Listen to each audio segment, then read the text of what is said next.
So మరి ఇప్పుడు వెంటనే అదంతా జరుగుతుందా, నమ్మొచ్చా ప్రజాస్వామ్యంలో? అంటే అరెస్ట్ అవుతారా కాదా అనేది చాలా డౌట్ ఉంది పబ్లిక్ కి. ఇదంతా కాదు, అసాధ్యం ఇది, వాళ్ళు పెద్ద పెద్ద డీలింగ్స్ ఉంటాయి, వాళ్ళకి ఆల్రెడీ లోపాయకర ఒప్పందాలు ఉంటాయి, బీజేపీతో వాళ్ళకు ఉండే ఆ సెటిల్మెంట్ వేరు అని బయటకు వినిపెడతా ఉన్నాయి, కామన్ పబ్లిక్ మాట్లాడుకుంటా. అదే అన్న, ఇప్పుడు కనుక వాళ్ళే అవినీతి చేసిరని కాంగ్రెస్ వాళ్ళు చెప్పారు, బీజేపీ వాళ్ళు కూడా చెప్పారు.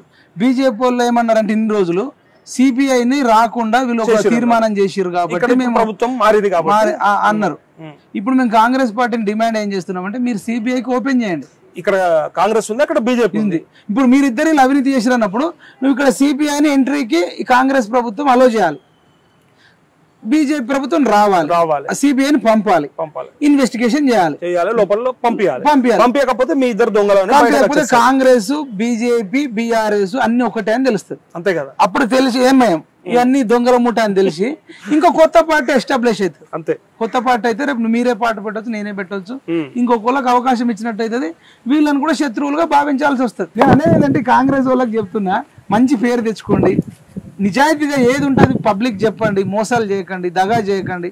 సరే మీరు ఏదైనా కొంత ఖర్చు పెడితే ఎంతైతే ఎన్నికలు, అసలు నాకు తెలిసి నిరుద్యోగులు ఇలా స్వచ్ఛందంగా చేసిరు, కొన్ని ఏరియాలలో అయితే ప్రజలే డబ్బులు ఇచ్చేసారు. తుంగతుర్తిలో ఆ శామ్యుల్ అని ఉంటాడు, మందుల శామ్యుల్, ఆయనకి డబ్బులు ఇచ్చి ఓటేసారు. నేనే 4-5 లక్షలు 5-6 లక్షలు ఖర్చు పెట్టుకొని ప్రతిపక్షాలకు ఓటేయండి అని చెప్పిన, గెలిచే పార్టీకే ఓటేయండి అన్న. సరే మీరు ఒక 5-10 కోట్ల కోట్లు పెట్టారు అనుకుందాం, అనుకుంటే కూడా ఏదైనా కాంట్రాక్ట్స్ తీసుకోండి, నిజాయితీగా బ్రిడ్జిలు కట్టే దగ్గర బ్రిడ్జిలు కట్టండి, రోడ్లు వేసే దగ్గర రోడ్లు వేయండి, దాంట్లో ఏదైతే 20% ఎంతనో కమిషన్ ఉంటుంది తీసుకోండి అంటే చెప్తున్నాను. ఏమొద్దు, 20 తీసుకుంటే 20% తీసుకుంటే తీసేసుకొని ఆ రోడ్డు మంచిగా వేయండి. 80% ఇప్పుడు కేసీఆర్ డబుల్ బెడ్రూమ్ కట్టిండు, బాల్కసుమన్ కట్టిండు, చెరువులో ఇల్లు కడితే ఆడేవాడన్నా. నేను ఇలా అనేదంటే కట్టేది చెరువులో కట్టకుండా చెరువులో కట్టిండు, మళ్ళీ అవి కూడా బేస్మెంట్ వేసి పునాదులు లేపి సిమెంట్ బస్తాలు ఎండిపోయినాయి. అంటే మొత్తం మింగిర్రు, కట్టినామని చెప్తారు. ఇట్లాంటి లుచ్చా పనులు చేయకుండా నిజాయితీగా మీరు పెట్టిన డబ్బుల పూర్తి తీసుకోండి. ఇంకా 10 కోట్లు 20 కోట్లు కూడా, అది కూడా రాజమార్గంలో నిజాయితీగా. వైన్స్ కూడా ఏంటంటే 6 తరిగిన తర్వాత అమ్మకుండా మనం చట్టాలు 6 తర్వాత ఇప్పుడు అరే ఊర్లలో బ్రిడ్జి ఉంటే బ్రిడ్జి మీద, స్కూల్ ఉంటే స్కూళ్ళ మీద, గడ్డ ఉంటే గడ్డ మీద, చౌరస్తాల మీద తాగుడేందన్న. అట్లా ఒక అమ్మాయి నడుచుకుంటూ పోతుంది, తాగినోడికి ఏమనిపిస్తుంది? అంతే. అసలు నువ్వు బయట తాగడం లేదంటే 6 తర్వాత అమ్మడం ఇవన్నీ అవసరమా? 6 తర్వాత అమ్మకుండా నువ్వు పోలీస్ చెక్ పోస్టులు పెడితే ఎక్కడైనా చేసుకో అయిపోతుంది. ఆడు తీసుకోపోవాలనుకుంటే 6కు ముందు ఇంట్లోకి తీసుకుపోతాడు, అంతే కదా. వాడు బెడ్రూమ్ లో తాగుతాడా, వాడు ఫ్రెండ్స్ తో తాగుతాడు, వాడు ఇంటి పక్కతో ఇంట్లో తాగి అక్కడికక్కడ ఉండాలి. కానీ సమస్య అయిపోయింది, పెద్ద సబ్జెక్ట్ అయిపోయింది. చూద్దాం, అంటే నెక్స్ట్ మన ఈ ప్రభుత్వం చేస్తే మంచి పేరు వస్తుంది, చిరస్థాయిగా నిలిచిపోతారు.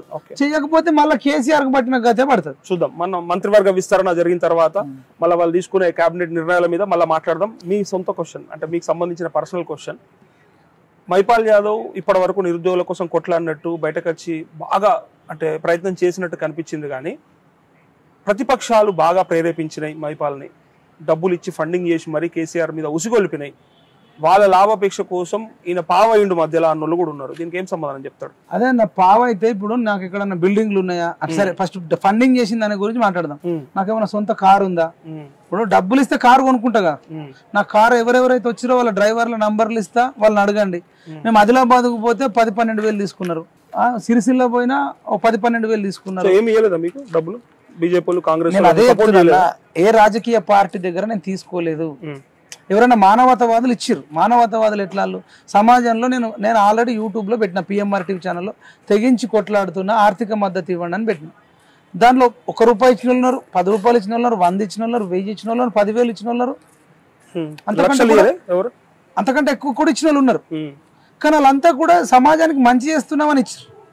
అది పోను నా దగ్గర నాకే 5-6 లక్షలు అప్పైంది అంటున్నా.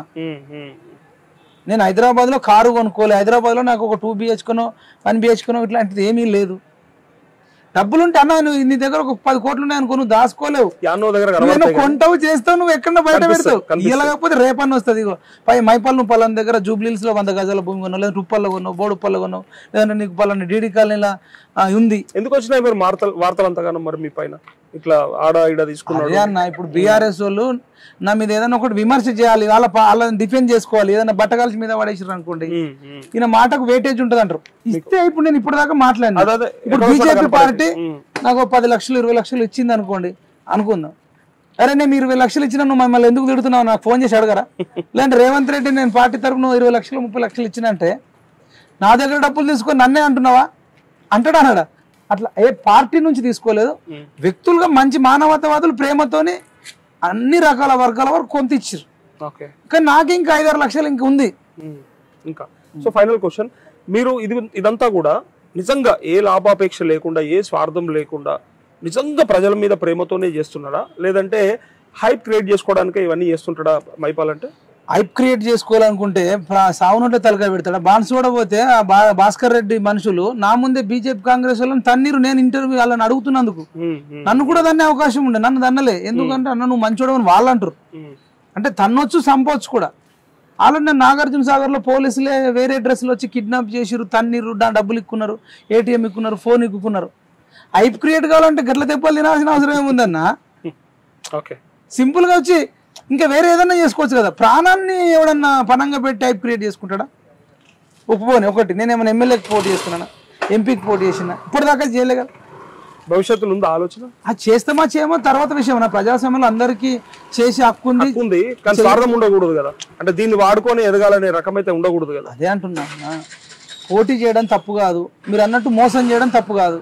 పోటీ చేసి మంచి చేస్తే తప్పు లేదు, మోసం చేయకూడదు. ఎవరి దగ్గర 10 రూపాయలు తీసుకొని వాడికి మోసం చేయొద్దు.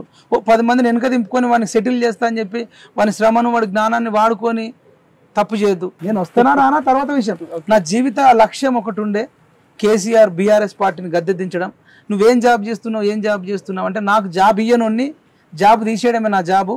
బీఆర్ఎస్ పార్టీని కల్వకుంట్ల ఫ్యామిలీకి జాబ్ లేకుండా చేయడమే నా జాబ్ అని చెప్పి నేను 5 ఏళ్ళుగా నాన్ స్టాప్గా తిరుగుతున్నా.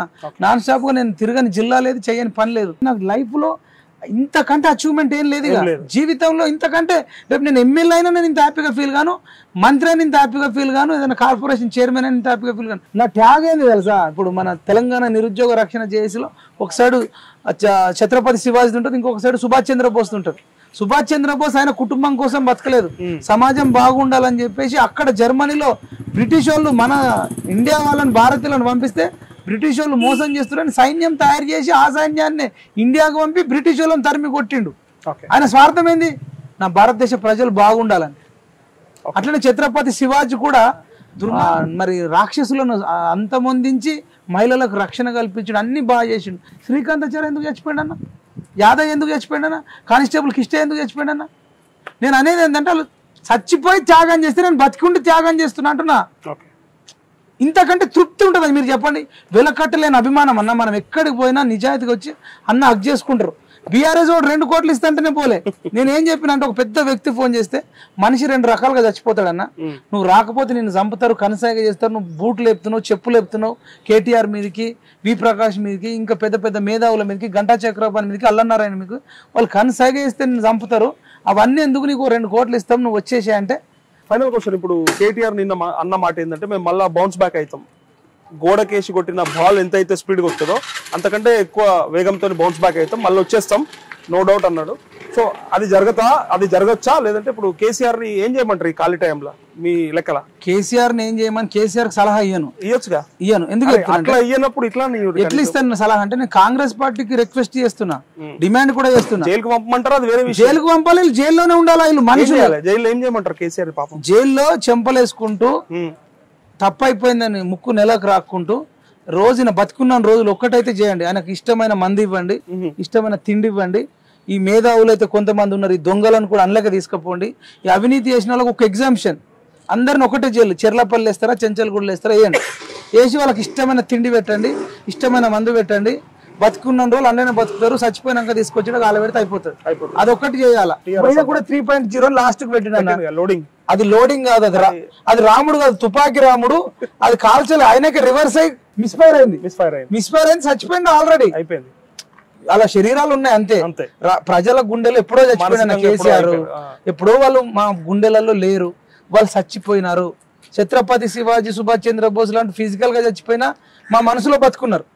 కానీ కేసీఆర్, కేటీఆర్, కవిత, హరీష్ రావు లాంటి బీఆర్ఎస్, బాలకృష్ణ, గాదర్ కిషోర్, పల్లారెడ్డి, పల్లారాజరెడ్డి, ముత్తిరెడ్డి, ఇట్లాంటి గంగుల కమలాకర్, జీవన్ ఆర్మూర్ ఎమ్మెల్యే జీవన్ రెడ్డి, ఇట్లా దొంగలంతా కూడా ఎప్పుడో చచ్చిపోయారు. మా దృష్టిలో నిరుద్యోగుల యవ్వనాన్ని దొంగతనం చేసిరన్న. ఒక్కొక్కరు 20 ఏళ్ళు ఉన్నారు, 25 ఏళ్ళు, 25 ఉన్నారు, 30 ఏళ్ళు, 30 ఏళ్ళు ఉన్నారు, 35 ఏళ్ళు లేరు. మా యవ్వనాన్ని, మా జ్ఞానాన్ని దోషిర్రు. పెళ్లిళ్ళు కాక ఇలా రోడ్ల మీద తిరుగుతున్నాం, ఇంటికి పోలేం, పండగలు చేసుకోలే, దసరా లేదు, దీపావళి లేదు, ఆడబిడ్డలకు బతుకమ్మ పండుగ కూడా పోలే. మా ప్రవళిక సద్దుల బతుకమ్మ రోజు చచ్చిపోయింది. ఇంతమందిని చంపిన క్రిమినల్స్ను మేము ఎట్లా క్షమిస్తామన్నా? మాకు వాళ్ళు శాశ్వత శత్రువులు ఉంటారు. రేపు మా కొట్లాట కూడా బీఆర్ఎస్ వాళ్ళ మీదనే. వాళ్ళు ఎక్కడ కనబడితే అక్కడ వాళ్ళ ఆస్తులన్నీ జప్తు చేయాలి. వాళ్ళ ఇళ్ల ముందు కూడా ధర్నాలు చేస్తాం. ఈ కాంగ్రెస్ పార్టీ కూడా ఇమీడియట్ గా మా పిల్లలందరూ కూడా 2 లక్షల ఉద్యోగాలు వేయాలి. మెరిట్ స్టూడెంట్ అంతా ఎక్కడికక్కడ జాబ్లలో సెటిల్ కావాలి. వీళ్ళు సెటిల్ అవ్వడం అంటే సమాజాన్ని సెటిల్ చేస్తున్నట్టు. ఈ 2 లక్షల మంది జాబులు చేయడం వల్ల దాదాపు 2 కోట్ల మందికి వీళ్ళు సేవ చేస్తారన్న. ఒక డాక్టర్ అవుతుంది, ఆ మొక్కమే జీతం తీసుకుంటుంది. ఎంతమందికి హెల్త్ ఇస్తుంది? ఒక టీచర్ అవుతారు, ఎంతమందికి టీచింగ్ చేస్తారు? ఒక స్కూల్లో 500-1000 మంది చదువుకుంటారు.